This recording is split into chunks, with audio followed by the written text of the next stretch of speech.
আল্লাহ রাব্বুল আলামিন পূর্ব থেকেই ফয়সালা করে রাখছেন।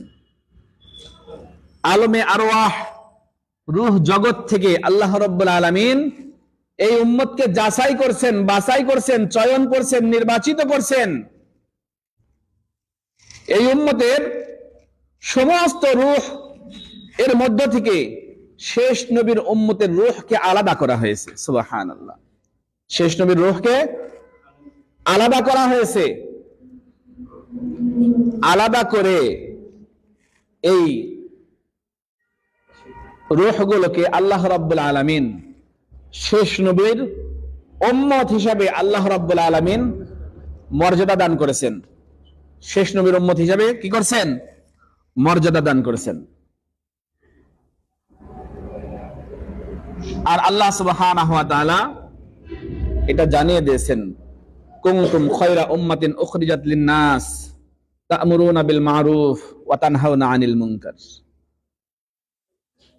কুনতুম খায়রা উম্মাতিন উখরিজাত লিন-নাস, তোমরাই সর্বশ্রেষ্ঠ উম্মত, তোমাদেরকে বের করা হয়েছে মানুষের কল্যাণের জন্য।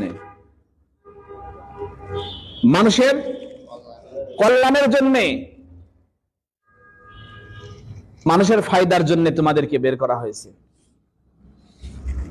আর আমরা কিন্তু আসি নাই, আল্লাহ পাক আমাদেরকে পাঠিয়েছেন। আমরা আসছি শেষ নবীর উম্মত হওয়ার জন্য। আমাদের কোন আলাদা যোগ্যতা ছিল? আমাদের পিতা মাতার এখানে কোন অংশীদারিত্ব ছিল, হাত ছিল? আল্লাহ রাব্বুল আলামিন রূহ জগৎ থেকে আলাদা করে নির্বাচিত করে শেষ নবীর উম্মতের পদমর্যাদা দান করেছেন। সুবহানাল্লাহ। আর এই কথা আমরা সবাই জানি, যাকে পাঠানো হয়, যাকে পাঠানো হয় তাকে কোনো দায়িত্ব দিয়ে পাঠানো হয়। দায়িত্ব দিয়ে পাঠানো হয় না?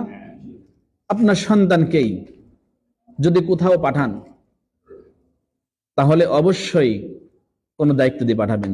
হয়তো কোনো খবর, সংবাদ, অথবা কোনো কিছু কেনার জন্য, ক্রয় করার জন্য আপনার সন্তানকে পাঠাবেন। এই যা এখান থেকে, বেহুদা এক আদেশ না? এই আদেশের কোনো অর্থ হয়?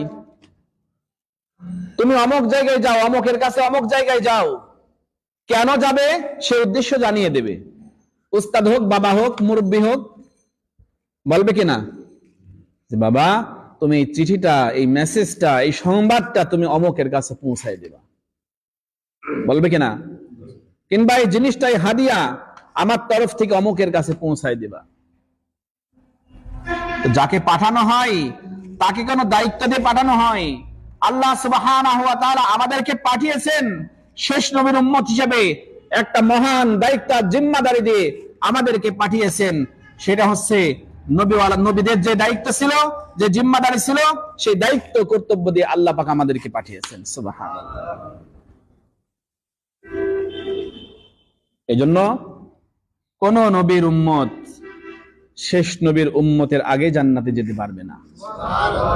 জান্নাতে যেতে পারবে না। জান্নাতের তো আমরা অনেক ওয়াজ শুনেছি, আলোচনা শুনেছি আলেম ওলামাদের কাছ থেকে। আমি তো ছোট মানুষ, আমার থেকে বড় বড় হাস্তি, অনেক বড় বড় বাংলাদেশের সুনাম ধন্য ওলামা ইকরাম, আমাদের আকাবিরিন উস্তাদ, তারা অনেক আলোচনা করেন জান্নাতের। আমরা শুনে থাকি বয়ানের মেম্বার থেকে, জুমার মেম্বার থেকে আলোচনা করেন খতিবরা, আমরা শুনে থাকি।